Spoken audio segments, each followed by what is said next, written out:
Thanks for joining us for 5 on 5. I'm Joe Sullivan, pleased today to be joined by Democrat candidate for Attorney General Dan Rayfield. Dan, thanks for being here. Appreciate it. Absolutely. Now, you've talked publicly about your childhood and what you've overcome. You said you hit rock bottom. What did you learn from hitting rock bottom in your leadership skills? Yeah, and I always say that I didn't take this straight and narrow path in life, where I took kind of a winding road where I really learned that like your worst moments in life don't have to define who you become.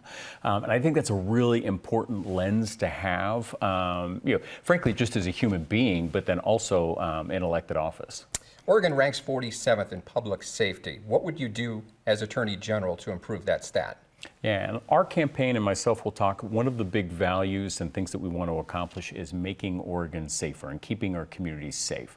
And I always like to remind viewers that a lot of the law enforcement is done locally. The subset that you can work on at the Attorney General's office is going to be drug delivery, or drug cartels, making sure we're improving that outcome in all four corners of the state.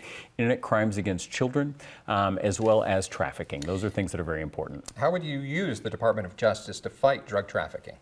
So what you do is you coordinate with local law enforcement as well as district attorneys to then coordinate the effort on drug cartels. When I was Speaker of the Oregon House, we passed a sweeping bill with Democrats and Republicans. We brought folks together to actually tackle and give law enforcement tools to get hard drugs out of the hands of drug dealers. And then at the same time, we added resources to the Department of Justice to combat drug delivery as well.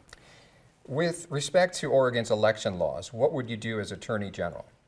Oregon's election laws are primarily enforced by the Secretary of State. When violations are referred into the Department of Justice, you make sure that those laws are being enforced. And if someone has violated a law, then you would then prosecute those laws. All right, you're interested in taking a strong role in suing companies that harm Oregon's pension investments. Could you talk about that? That is one of many things. So what we generally talk about is expanding the civil enforcement division, which means protecting seniors and consumers, and really working to ensure that people aren't being taken advantage of by fly-by-night scams coming in our communities. There's also predatory lending programs, so that's a really important component. A subset of that is making sure if there's corporate wrongdoing, you have a responsibility to all Oregonians to make sure that you're holding folks accountable. All right, we're going to take a quick break and be back with part 2 of our 5 on 5 right after this. Stay with us. Welcome back to part 2 of our 5 on 5 with Dan Rayfield, candidate for Attorney General. And Dan, how would you describe your leadership style? I built, over 10 years in the legislature, a reputation of bringing people together, Republicans, Democrats, to solve some of the biggest challenges we have. And so as Speaker of the House, that's really what I was known as: accessibility, listening, and bringing people together. Why do you want this job?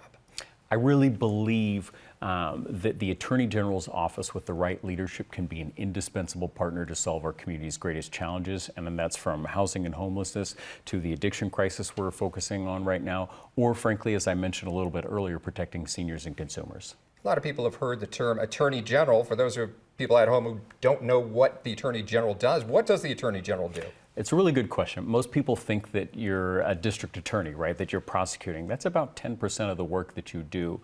You really are the chief law enforcement or officer for the entire state. Part of that means you're advising agencies. A big subset is actually providing child support for counties that don't do that. And then you also have a very important portfolio in keeping communities safe. You've traveled the state, I'm sure. What are you hearing when you talk to people about, running for office? You hear a broad range of things depending on what people are experiencing in their lives. The biggest thing is people want help with housing and homelessness. They want help with substance abuse crisis that we're experiencing. A lot of us have personal experiences with that. And then people are also looking for someone that matches their values and is going to have their back when things get tough.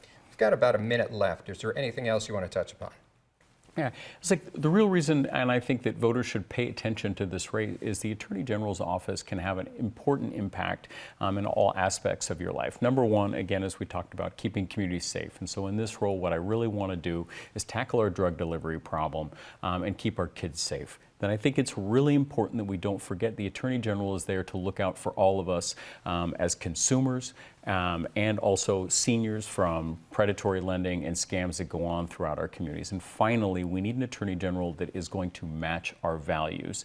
Now more than ever, we're facing national attacks, whether it's our reproductive health rights or whether it's our environment, and we need someone who's going to stand up to those challenges in this role, and that's something that I'm excited to do. All right, Dan, thanks for stopping by. I appreciate it. Thank you.